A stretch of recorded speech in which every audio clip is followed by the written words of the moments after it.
3000 பேர் மட்டுமே உள்ளார்கள் என்ற கட்டமைப்பை உருவாக்கி நம்மை ஒதுக்கி வைத்துள்ளார்கள். இந்த முறை அந்த பாச்சா பலிக்காது. நான் தயாரா இருக்கிறேன்.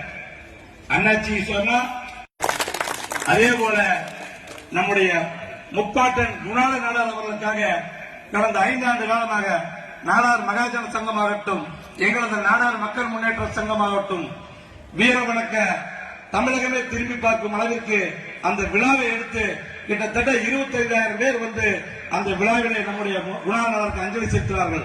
தமிழகத்தில் உள்ள ஒட்டுமொத்த அரசியல்வாதிகளும் நம்முடைய இடத்திற்கு வந்து நம்முடைய முப்பாட்டனுக்கு அஞ்சலி செலுத்தினார்கள். அப்படி ஒரு அடுத்த நாள் கோயம்புத்தூர் போய் செந்தில் பாலாஜி சந்திக்கிற எங்களுக்கு அப்பாயின்மெண்ட் வேணும், முதல்வர் சந்திக்கணும், எங்களோட கோரிக்கை நடக்குமா நடக்காதா அப்படின்னு கேட்டு அடுத்த நாள் எங்களுக்கு அப்பாயின்மெண்ட் வாங்கி கொடுத்தாரு. லீமேடியன் கோவையில போய் தனிப்பட்ட முறையில் அவருடைய ரூமுக்கு போய் இதை பேசிட்டு வந்திருக்க. தயவு செய்து மாண்புமிகு முதல்வர் மு.க. ஸ்டாலின் ஐயா அவர்களே, உங்களுக்கு இன்று பிறந்த நாள்.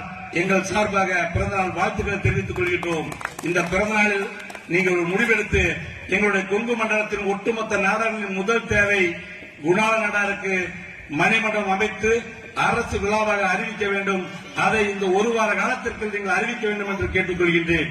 அது மட்டும் போதாது, நாங்கள் கேட்டது போல வேட்பாளர்களை எந்த கட்சி அறிவிக்குமோ அந்த கட்சிக்கு நாங்கள் நிச்சயமாக அனைவரும் இறங்கி பாடுபடுவோம். வேட்டி மடிச்சு இறங்கினா நாடார் மாதிரி வேலை வைக்கிறது யாரும் கிடையாது. ஏன்னா இந்திய சுதந்திரம் அடைவதற்கு முன்னரே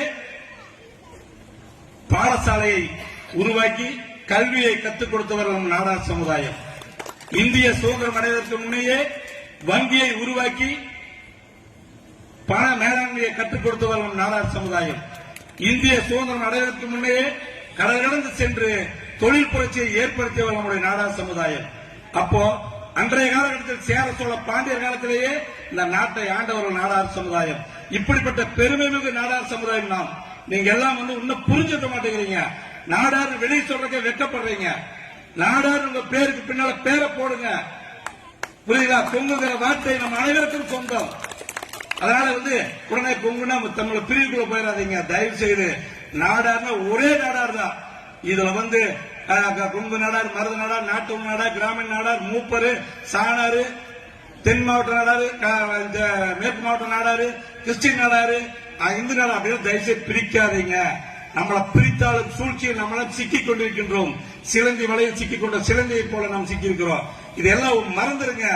ஒரே ஒரு மையப்புள்ளி நாடார் என்ற 3 எழுத்து, நம்முடைய உயிர் என்ற 3 எழுத்து, அது மட்டும்தான் மைண்ட்ல போன. அது மாதிரி இருந்தோமானால் நிச்சயம் வருகின்ற காலம் நமக்கான காலமாக இருக்கும்.